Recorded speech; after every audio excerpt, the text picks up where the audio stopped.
ছাত্ৰ-ছাত্ৰীৰ বাবে তিনিটা ভাল খবৰ আছে। মুখ্যমন্ত্ৰী ডাঙৰীয়াই ফেচবুক লাইভত আহি নিজে ছাত্ৰ-ছাত্ৰীসকলক এই কথাখিনি জনায়। ফেচবুক লাইভত তেওঁ ক্লাছ 9ৰ ছাত্ৰ-ছাত্ৰীসকলক চাইকেল বিতৰণৰ কথা আৰু এইচএছ পাছ কৰা ছাত্ৰ-ছাত্ৰীসকলক স্কুটি বিতৰণ কৰা কথাখিনিও জনায়। তো এই ভিডিঅ' ক্লিপটো তোমালোকে চাব পাৰা। ছাত্ৰ-ছাত্ৰীসকলক আনন্দৰাম বৰুৱা বঁটা আমি প্ৰদান কৰিম আৰু 10 ডিচেম্বৰৰ পৰা 20 ডিচেম্বৰৰ ভিতৰতে আমি নৱমমান শ্ৰেণীৰ ছাত্ৰীসকলক আৰু ছাত্ৰসকলক আমি চাইকেল বিতৰণ কৰিম আৰু ঠিক একেধৰণে উচ্চতৰ মাধ্যমিকত সুখ্যাতিৰে উত্তীৰ্ণ হোৱা ছাত্ৰ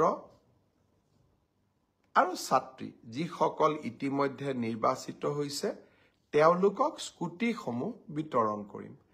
ইয়াৰ লগতে আমাক ডেটখিনিও জনোৱা হ'ল যে কিমান তাৰিখৰ পৰা কিমান তাৰিখৰ ভিতৰত এই কামখিনি কৰা হ'ব। অৰ্থাৎ 10 ডিচেম্বৰৰ পৰা 20 ডিচেম্বৰলৈকে আমি সকলোৱে ব্যস্ত থাকিম আৰু সকলোকে এই আঁচনিসমূহৰ লাভ দিবলৈ আমি যত্ন কৰিম। তো এইখিনি আছিলে কিছুমান গুৰুত্বপূৰ্ণ আপডেট। ডিচেম্বৰৰ ভিতৰতে ক্লাছ 9ৰ ছাত্ৰ-ছাত্ৰীক হয়তো চাইকেল বিতৰণ কৰা হ'ব আৰু এইচএছৰ ছাত্ৰ-ছাত্ৰীসকলক স্কুটি বিতৰণ কৰা হ'ব। লগতে ক্লাছ 10 পাছ কৰা ষ্টুডেণ্টসকলক আনন্দৰাম বঁটা দিয়া হ'ব যিসকলে 75%ৰ ওপৰত পাইছে।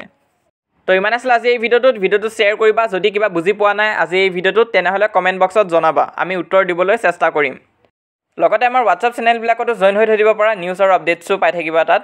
প্ৰতিটো ক্লাছৰ কাৰণে দিয়া হৈছে, তো লিংক পিন কমেণ্টত দিয়া থাকিব। আৰু আমাৰ এই চেনেলটো ছাবস্ক্ৰাইব কৰিব নাপাহৰিবা, আমি যিমান পাৰোঁ তোমালোকক সহায় কৰি যাম।